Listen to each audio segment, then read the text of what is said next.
Olá, meus amados irmãos e irmãs, da paz de Jesus Cristo, que excede todo e qualquer entendimento. Que a graça e o amor de Deus Pai seja sobre vosso lar e família. Meus irmãos, vamos dar continuidade em nossa série, o privilégio de sermos cristãos em um mundo que se esquece de Deus. Nós já gravamos 5 partes. E eu comentei no vídeo passado que haveríamos mais 2 partes, mais 2 blocos, na verdade, da 5ª parte. Eu errei, tá bom? Na verdade, o 4º bloco foi a última parte, foi o último vídeo da parte 5, tá?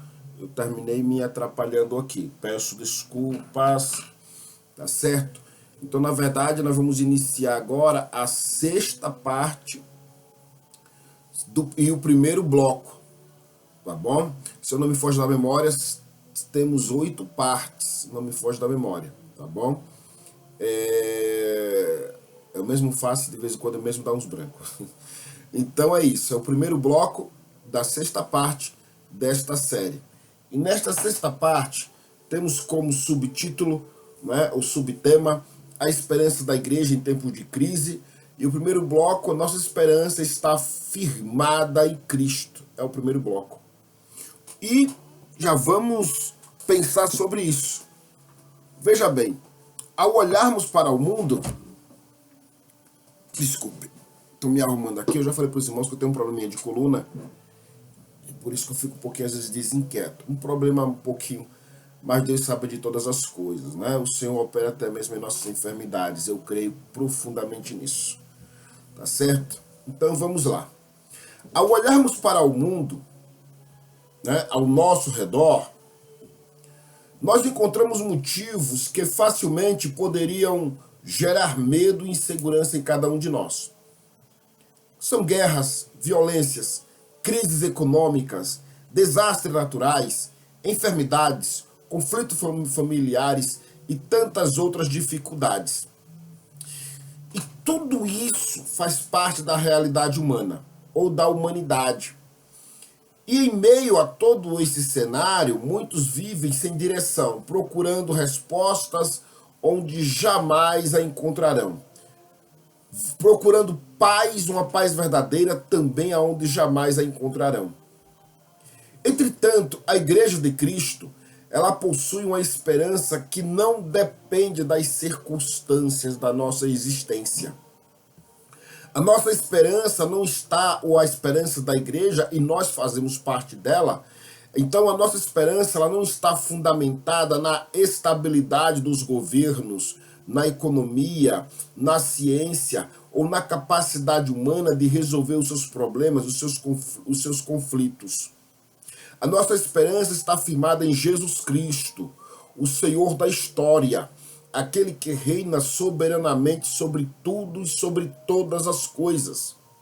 O apóstolo Paulo nos escreve, o apóstolo Pedro, né, nos escreve em 1 Pedro capítulo 1, versículo 3, dizendo assim que bendito seja o Deus e Pai de nosso Senhor Jesus Cristo, que segundo a sua grande misericórdia nos gerou de novo para uma viva esperança pela ressurreição de Jesus Cristo dentre os mortos. Então, com base nisso, a esperança cristã, ela é viva porque Cristo vive. Ela não é uma expectativa incerta, mas uma certeza baseada nas promessas imutáveis de Deus. Se Jesus venceu a morte, também vencerá todas as dificuldades que enfrentamos em nossa caminhada, em nosso processo. Logo, o Senhor cumprirá em nós tudo aquilo que Ele nos prometeu, se nós nos permanecemos fiéis nesta caminhada e neste processo. Isso não significa que estaremos livres das crises, mas o próprio Senhor Jesus, Ele afirmou que neste mundo passaríamos por aflições, porém logo em seguida Ele nos trouxe, ou Ele nos dá uma esperança para fortalecer a nossa fé, e o apóstolo São João nos relata isso no Evangelho segundo escreveu São João, no capítulo 16, versículo 33, quando fala que, palavras de Jesus, né, que o apóstolo registra: no mundo tereis aflições, mas tende bom ânimo, eu venci o mundo. Essa declaração, ela muda completamente a nossa perspectiva. O cristão enfrenta os mesmos desafios que qualquer outra pessoa, mas ele não enfrenta sozinho. A presença constante de Cristo nos fortalece, consola e renova a nossa força, mesmo quando tudo parece perdido. Ao longo da história, homens e mulheres de Deus atravessaram momentos extremamente difíceis. José enfrentou a injustiça, Elias experimentou o desânimo, Paulo sofreu perseguições, prisões e naufrágios. Ainda assim, mesmo assim, permaneceram confiando no Senhor, porque compreenderam que as circunstâncias não anulam a promessa de Deus. Nos dias atuais, queridos, somos chamados a cultivar essa mesma confiança. Quando nossa esperança está firmada em Cristo, não somos dominados pelo desespero.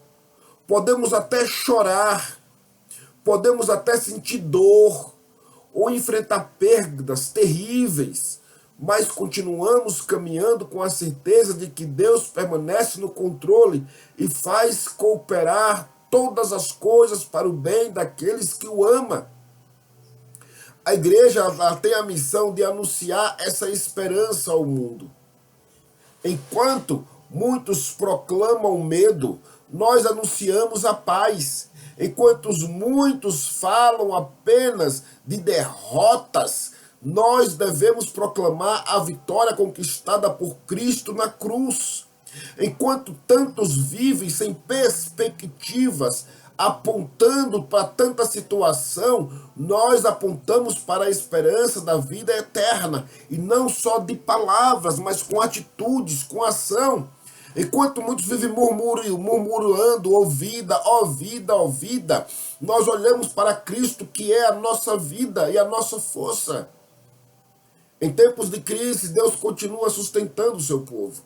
Ele fortalece os cansados, consola os aflitos, renova a força daqueles que confiam em seu nome. Nenhuma crise é maior do que o poder de nosso Senhor. E eu rogo firmemente a Deus que a nossa fé permaneça firme. Não porque tudo esteja bem, esteja legal, esteja perfeito, mas porque sabemos em quem temos crido. E aquele em quem nós temos crido se faz presente em todo o tempo, quer na água, quer no vento, quer na tempestade, Ele é conosco. A nossa esperança, meu irmão e minha irmã, ela não está nas circunstâncias passageiras, momentâneas de nossa existência. Mas a nossa esperança está no Deus eterno, que jamais abandona os seus filhos, por mais que às vezes, de fato, dizemos: Senhor, será que o Senhor nos abandonou, nos deixou? Até Jesus chegou a dizer isso. Mas isso é a consciência, é a dor humana. Mas a nossa fé no nosso íntimo permanece inabalável, sabendo que mesmo nos momentos de loucuras ou de insanidade mental por alguma dor, por alguma questão, o Senhor está conosco. Quando a esperança da igreja permanece em Cristo, meus irmãos, e nós somos igreja, fazemos parte deste corpo místico. Então, quando a esperança desta igreja permanece em Cristo, nenhuma tempestade consegue apagar a luz do Evangelho, que é o próprio Espírito Santo de Deus, proclamando a Jesus Cristo como Rei dos Reis e Senhor dos Senhores. E é essa certeza que precisa nos fortalecer de contínuo, até o dia em que estaremos para sempre na presença do Senhor e o veremos face a face como Ele verdadeiramente o é. Essa deve ser a nossa esperança. Não acabamos na morte, não acabamos na dor, mas nós temos a esperança da vida eterna em Jesus Cristo. Então tranquilize a sua alma, apazigue seu espírito. Como disse Davi, calma alma, acalma-te alma, espera no Senhor. Você que vive aí com ansiedade, depressão, saia deste quarto, livre-se dessa ansiedade, diga para essa ansiedade, a ansiedade é um sofrimento por um futuro que ainda nem existiu. Sofre de ansiedade aquele que espera nesta vida, nesta terra. Mas aquele que está no céu sabe muito bem que tudo coopera para o bem daqueles que servem a Deus e que em algum momento, em alguma hora, o Senhor dará o escape. E se o corpo vier a tombar e formos à sepultura, não tem problema nenhum, pois estamos salvos no Senhor e com Ele viveremos eternamente. Esta é a proclamação da luz do Evangelho, da luz de Cristo que anunciamos, devemos anunciar e devemos viver. Abra o seu coração e a sua alma. Reflita sobre tudo isto que nesta série, desde a primeira parte até agora, o primeiro bloco da parte 6, estamos a anunciar do privilégio que temos, que você tem, de sermos cristãos em Jesus Cristo. Neste mundo sem esperança, que se esquece de Deus e que acha que não precisa do Criador e por isso vivem aí sob efeitos de todo tipo de drogas e movimentos e situações para trazer alegria às suas almas sedentas e famintas do Deus vivo, que é água, que é pão, que é o único verdadeiro alimento e água que sacia e alimenta o nosso espírito. Até a próxima parte, até o próximo bloco desta parte 6, em nome de Jesus, e que o Senhor nos guarde. Um forte abraço e um beijo no coração.